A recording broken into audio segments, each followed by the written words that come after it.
എങ്ങനെയാണ് V D Satheesan എന്ന പേരിലേക്ക് എത്തിയത്? സോണിയാഗാന്ധിയുടെ ഇടപെടൽ നിർണായകമായി. സോണിയാഗാന്ധിയുടെ ചോയ്സ് വളരെ നിർണായകമായി എന്നാണ് ഡൽഹിയിൽ നിന്ന് വരുന്ന വാർത്തകൾ.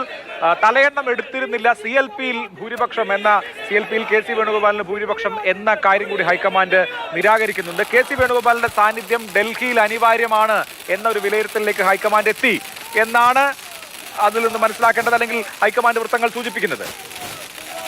ബസന്ത്, സോണിയാഗാന്ധിയുടെ ഇടപെടലാണ് വി ഡി സതീശന്റെ പേരിലേക്ക് എത്താൻ അതീവ നിർണായകമായത്. ഒപ്പം ഈ പാർലമെന്ററി പാർട്ടി ഭൂരിപക്ഷം എന്ത്, അത് ഈ പുറത്തു വന്ന വാർത്തകൾ ശരിയല്ല എന്നുകൂടി എന്തൊക്കെ വിവരങ്ങളാണ് ഈ ചർച്ചകളുമായി ബന്ധപ്പെട്ട് ഇപ്പോൾ പുതുതായി വരുന്നത് ഉൾപ്പെടെ?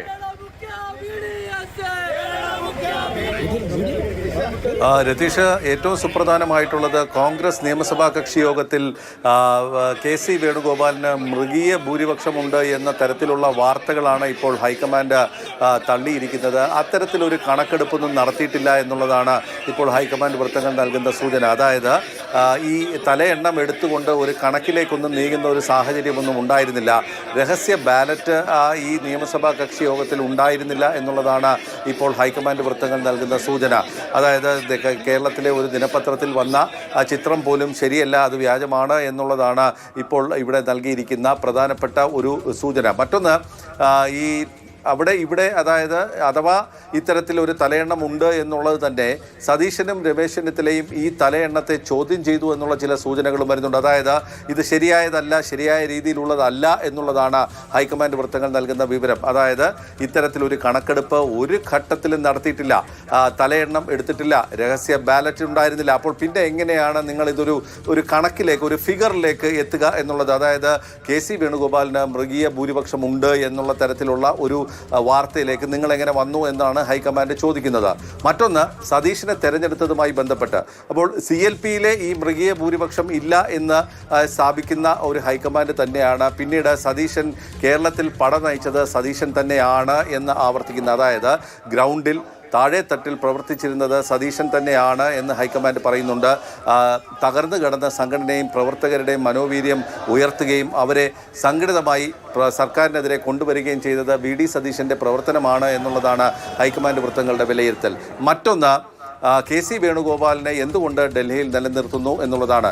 KC വേണുഗോപാലിൻ്റെ സാന്നിധ്യം ഡൽഹിയിൽ ആവശ്യമാണ് എന്നുള്ളതാണ് ഹൈക്കമാൻഡ് വിലയിരുത്തൽ. അതായത് സർക്കാരിനെതിരെ പാർലമെൻറ്റിൽ പ്രതിപക്ഷത്തിൻ്റെ കുന്തമുനയായി നിൽക്കുന്നത് KC വേണുഗോപാൽ തന്നെയാണ്. വരും ദിവസങ്ങളിൽ ഇപ്പോൾ വീണ്ടും ഡീലിമിറ്റേഷൻ ബില്ല് കൊണ്ടുവരാൻ സർക്കാർ ശ്രമിക്കുന്ന ഒരു സാഹചര്യമുണ്ട്. അവിടെ KC വേണുഗോപാൽ എന്ന് പറയുന്ന ഒരു പാർലമെൻറ്റേറിയൻ്റെ ആവശ്യം പ്രതിപക്ഷത്തിനുണ്ട് എന്നുള്ളതാണ്. പ്രത്യേകിച്ചും DMK എന്ന് പറയുന്ന കക്ഷി ഇപ്പോൾ പ്രതിപക്ഷത്തില്ല. അവർ കോൺഗ്രസിൽ നിന്നും അകന്നിരിക്കുന്ന ഒരു സാഹചര്യത്തിൽ KC വേണുഗോപാൽ എന്നൊരു ഒരു പാർലമെൻറ്റേറിയൻ, ഒരു നേതാവിനെ ഇവിടെ ആവശ്യമാണ് രാഹുൽ ഗാന്ധിക്ക് എന്നുള്ളതാണ് ഹൈക്കമാൻഡിൻ്റെ വിലയിരുത്തൽ. പിന്നെ എങ്ങനെയാണ് അഥവാ ഈ പറയുന്ന KCക്ക് അനുകൂലമായി നിന്നിരുന്ന ഒരു സാഹചര്യം അങ്ങനെ ഉണ്ട് എന്ന് പറയപ്പെട്ടിരുന്ന സാഹചര്യത്തിൽ നിന്നും VD-യിലേക്ക് എത്തിയത് എങ്ങനെ എന്ന് പറയുമ്പോൾ അതിൽ സോണിയാഗാന്ധിയുടെ കൃത്യമായ ഇടപെടൽ ഉണ്ടായിരുന്നു എന്നുള്ള സൂചനയും തരുന്നുണ്ട്. ഒരു ഘട്ടത്തിൽ സോണിയാഗാന്ധി ഇടപെട്ടിരുന്നു എന്നുള്ളത് തന്നെയാണ്. അതായത് കേരളത്തിൽ ഈ 2 ഉപതെരഞ്ഞെടുപ്പുകൾ എന്നുള്ളത് ഒഴിവാക്കണം എന്നുള്ളൊരു അഭിപ്രായം പൊതുവിൽ ഹൈക്കമാൻഡിലേക്ക് ഒരു ഘട്ടത്തിൽ വന്നു. അതായത് കേരളത്തിൽ നിന്നുള്ള നേതാക്കളുടെയൊക്കെ വിലയിരുത്തൽ അതുതന്നെയായിരുന്നു എന്നുള്ളതാണ്. 2 ഉപതെരഞ്ഞെടുപ്പുകൾ പെട്ടെന്ന് അടിച്ചേൽപ്പിക്കുന്ന ഒരു സാഹചര്യം ഒഴിവാക്കണം എന്നുള്ളൊരു വിവരം കേരളത്തിലെ നേതാക്കളടക്കം ഹൈക്കമാൻഡുമായി പങ്കുവച്ചിരുന്നു.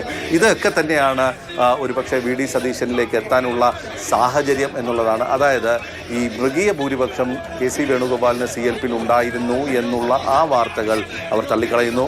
ഇതുമായി ബന്ധപ്പെട്ട ചോദ്യങ്ങൾ നമ്മൾ ദീപാദാസ് മുൻഷിയോടും അതോടൊപ്പം തന്നെ മുകുൾ വാസ്നിക്കിനോടും ചോദിച്ചിരുന്നു.